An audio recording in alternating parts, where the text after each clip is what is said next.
আজ আমি তৈরি করব এঁচোড় কোপ্তা। আর এটা হলো একটা রিকোয়েস্টেড ভিডিও। ক্যাচ উইথ মৌ থেকে আমাকে রিকোয়েস্ট করেছিল এঁচোড় কোপ্তা তৈরি করার জন্য, কিন্তু মৌ অনেকটা দেরি হয়ে গেল। তো তুমি প্লিজ দেখে নিও, আর কেমন হয়েছে অবশ্যই কিন্তু কমেন্টস করে জানাবে।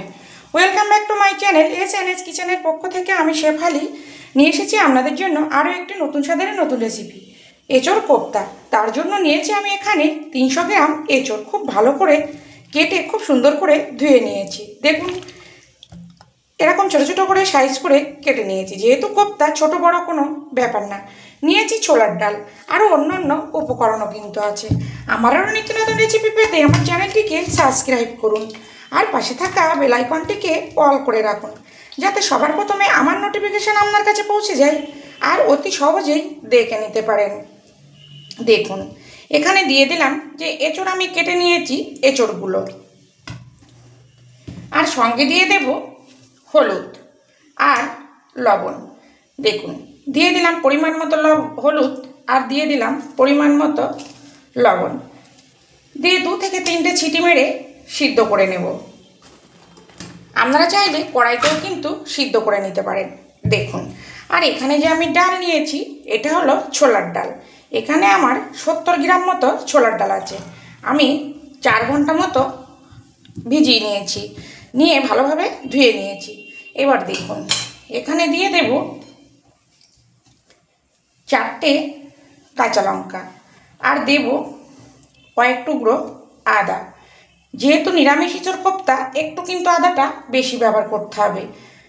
দিয়ে একটু পেস্ট করে নেব।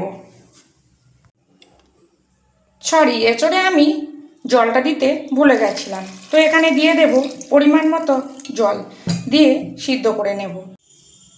দেখুন ছোলার ডাল আমি পেস্ট করে নিয়েছি, আর খুব কিন্তু পেস্ট করিনি, একটু আস্তে আস্তে রেখেছি। একটু আস্তে আস্তে রাখলে কি এই এঁচোড় কোপ্তাটা খেতে ভালো লাগবে। তো আমি এখানে ছোলার ডাল ব্যবহার করছি, আপনারা চাইলে কিন্তু মটর ডালও ব্যবহার করতে পারেন। এবার আমি একটা মশলা রেডি করব, আর অন্যদিকে কিন্তু আমার এঁচোড় সিদ্ধ হচ্ছে। দেখুন দিয়ে দিলাম মিডিয়াম সাইজের একটা টমেটো। আর যেহেতু নিরামিষ এঁচোড় কোপ্তা একটু আদাটা আমি বেশি ব্যবহার করব। দিয়েছি 1 ইঞ্চির একটু বেশি আদা। দিয়ে দেব 1/2 টিস্পুন জিরের গুঁড়ো, 1/2 টিস্পুনের একটু কম লঙ্কার গুঁড়ো। ঝালটা আপনারা যে যেমন খাবেন সেটা বুঝেই কিন্তু ব্যবহার করবেন। আর দেবো এখানে 4 থেকে 5টা কাজু, আর 1 চামচ মতো চালমগজ আমি ভিজিয়ে রেখেছিলাম, সেটা দিয়ে দেব। আপনারা চাইলে এখানে একটু পোস্তও কিন্তু ব্যবহার করতে পারেন, কিন্তু আমি পোস্তটা ব্যবহার করলাম না। এবার খুব সুন্দর একটা পেস্ট করে নেব। দেখুন এঁচোড় আমি সেদ্ধ করে নিয়েছি। দেখুন এবার একটু হাত দিয়ে এরকমভাবে মেখে নেব, আর এমনভাবে মাখবো যেন এঁচোড়গুলো একটু আস্তে আস্তে থাকে। একবার চটকে মাখলে কিন্তু এই কোপ্তা খেতে ভালো লাগবে না। তো মেখে নিয়ে ফিরে আসি। দেখুন জাস্ট একটু ভেঙে ভেঙে নিয়েছি, একদমই কিন্তু চটকে নেইনি। এবার এখানে কিছু উপকরণ মেশাবো। দেখুন এখানে দিয়ে দেব পরিমাণ মতো লবণ। যেহেতু লবণ দিয়ে এঁচোড়টা সিদ্ধ করা আছে, সেটা বুঝেই কিন্তু লবণটা ব্যবহার করতে হবে। আর যেহেতু নিরামিষ এঁচোড় কোপ্তা একটু কিন্তু চিনি ব্যবহার করতে হবে, তবেই কিন্তু স্বাদটা সুন্দর আসবে। দিয়ে দেব 1 চামচের 3 ভাগের 1 ভাগ জিরের গুঁড়ো। আর যেহেতু লঙ্কা এখানে দেওয়া আছে তার জন্য কিন্তু আমি লঙ্কাটা ব্যবহার করব না। আর দেব দেখুন নারকেল কোড়া। এখানে আমার 4 থেকে 5 চামচ মতো নারকেল আছে। আর দিয়ে দেব যে ডাল আমি বেটে রেখেছি সেই ডাল বাটা। আর দেব পরিমাণ মতো হলুদ। আর বাইন্ডিংয়ের জন্য দেব বেসন। এখানে আমি প্রথমে 2 চামচ মতো বেসন ব্যবহার করলাম। খুব বেশি কিন্তু বেসন ব্যবহার করলে এই কোপ্তা খেতে একটুও ভালো লাগবে না। এবার আমি আলতো হাতে মেখে নেব। তো মেখে নিয়ে ফিরে আসছি।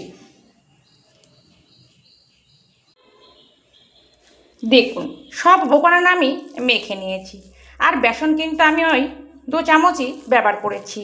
আবারও বলছি এই কোপ্তার মধ্যে কিন্তু বেশি বেসন ব্যবহার করলে খেতে একটু ভালো লাগবে না। তো দেখুন আমি এরকম লম্বা লম্বা শেপ করব, আপনারা আপনাদের পছন্দ মতো শেপ করে নেবেন। দেখুন খুব সহজেই কিন্তু হয়ে যাচ্ছে। তো একবার অবশ্যই এই ছোলার ডাল দিয়ে এঁচোড় কোপ্তা তৈরি করে খেয়ে দেখুন, খেতে কিন্তু অসাধারণ টেস্ট হয়। দেখুন এরকম লম্বা শেপ করেছি, আপনারা আপনাদের পছন্দ মতো শেপ করে নেবেন। আর অন্যদিকে কিন্তু আমি তেল গরমও বসিয়েছি। যদি দেখেন হাতে একটু লেগে যাচ্ছে, সেক্ষেত্রে কিন্তু একটু হাতে তেল লাগিয়ে নিতে পারেন।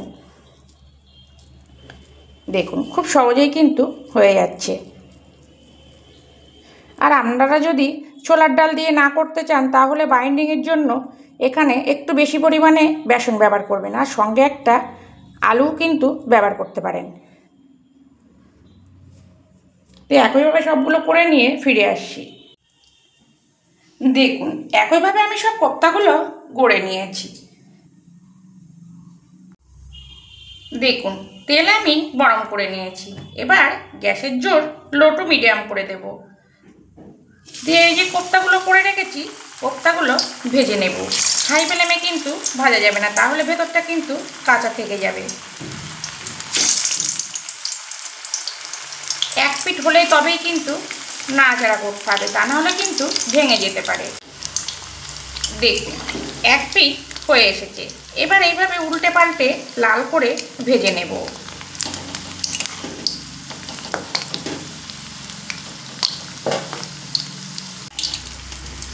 দেখুন উল্টে পাল্টে লাল করে ভেজে নিয়েছি। এবার একটি পাত্রে তুলে নেব, আর বাকি কোপ্তাগুলো একইভাবে ভেজে নেব।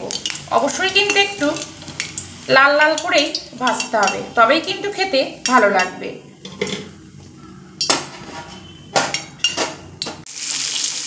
দেখুন কোপ্তাগুলো আমি একইভাবে ভেজে নিয়ে কিছুটা তেল কমিয়ে তেলের মধ্যে আমি এখানে 3টে আলু দিয়েছি। আলু দিয়ে লবণ হলুদ দিয়ে ভেজে নিচ্ছি।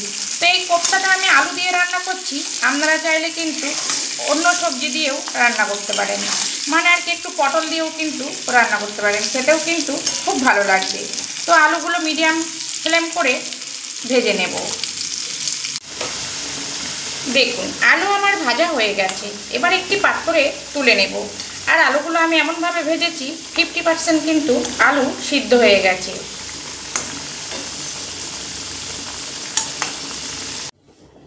ওই একই তেলের মধ্যে ফোড়নে দেব গোটা গরম মশলা, আর দিয়ে দেব শুকনো লঙ্কা, আর দেব গোটা জিরে। আপনারা চাইলে কিন্তু এখানে একটা তেজপাতাও ফোড়ন দিতে পারেন। ফোড়নটা ভাজা হতে দেব। দেখুন ফোড়ন ভাজা হয়ে গেছে, আর খুব সুন্দর একটা গন্ধও কিন্তু ছাড়ছে। এবার এখানে দিয়ে দেব যে মশলা আমি পেস্ট করে নিয়েছি মিক্সিতে, সেই পেস্টগুলো। আর মশলার বাটি দিয়ে দেব জল।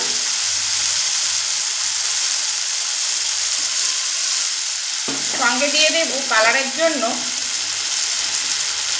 হলুদ। দিয়ে 3 থেকে 4 মিনিট মতো একটু কষিয়ে নেব। দেখুন 4 থেকে 5 মিনিট আমি মশলা কষিয়ে নিয়েছি, আর তেল কিন্তু ছাড়া শুরু হয়ে গেছে। এবার এখানে খুব সুন্দর কালারের জন্য দেব কাশ্মীরি লঙ্কার গুঁড়ো। এটা কিন্তু অপশনাল, না দিলেও কিন্তু খেতে মন্দ হবে না, এটা দিলে একটু কালারটা সুন্দর আসবে। আর যেহেতু কাজু আর চালমগজ দেওয়া আছে, অবশ্যই কিন্তু এইভাবে তলা থেকে নেড়ে নেড়েই কিন্তু মশলাটা কষাতে হবে, তা না হলে কিন্তু কড়ার তলাইতে ধরা লেগে যেতে পারে। দেখুন মশলা আমার খুব সুন্দর করে কষানো হয়ে গেছে, আর দেখুন তেলও কিন্তু ছেড়ে দিয়েছে। এবার আমি আগে থেকে ভেজে রাখা আলুগুলো দিয়ে দেব, আর কালারও কিন্তু খুব সুন্দর এসেছে। তো আলুটা দিয়ে আবারও 1 থেকে 2 মিনিট মতো মিডিয়াম ফ্লেমে একটু কষিয়ে নেব। দেখুন আলু দিয়েও আমি 2 মিনিট মতো কষিয়ে নিয়েছি, আর দেখুন কত সুন্দর কালার এসেছে। এবার আমি এখানে দিয়ে দেব আগে থেকে করে রাখা গরম জল। যে কোনো রান্নায় যদি গরম জল দেওয়া হয়, তার স্বাদ কিন্তু অনেকটাই সুন্দর হয়। তো এখানে একটু জলটা আমি বেশি দেব, কেননা এঁচোড় কোপ্তা কিন্তু একটু জলটা টেনে নেবে। আর এখানে দিয়ে দেব চেরা কাঁচা লঙ্কা, সঙ্গে দেব পরিমাণ মতো লবণ। তবে লবণটা কিন্তু অবশ্যই বুঝেই দিতে হবে। এবার চাপা দিয়ে রান্নাটা 5 থেকে 6 মিনিট মিডিয়াম ফ্লেমে হতে দেখুন। আলু কিন্তু আমার 70%-এর বেশি সিদ্ধ হয়ে গেছে। এবার আমি এখানে দিয়ে দেব আগে থেকে ভেজে রাখা এঁচোড়ের কোপ্তাগুলো। কেননা এঁচোড় কোপ্তাগুলো দিয়েই কিন্তু আমি নামাবো না, অন্তত 5 থেকে 6 মিনিট মতো ফুটিয়ে নেব, যাতে ভিতরে গ্রেভিটা ঢুকে যায়। আর গ্রেভি ঢুকলেই কিন্তু এঁচোড় কোপ্তাটা বেশি খেতে ভালো লাগবে। অবশ্যই কিন্তু লবণটা একবার চেক করে নেবেন। আমি কিন্তু লবণ চেক করে নিয়েছি, সবই ঠিক আছে। দেখুন, নিরামিষ এঁচোড় কোপ্তা কিন্তু আমার রেডি হয়ে গেছে।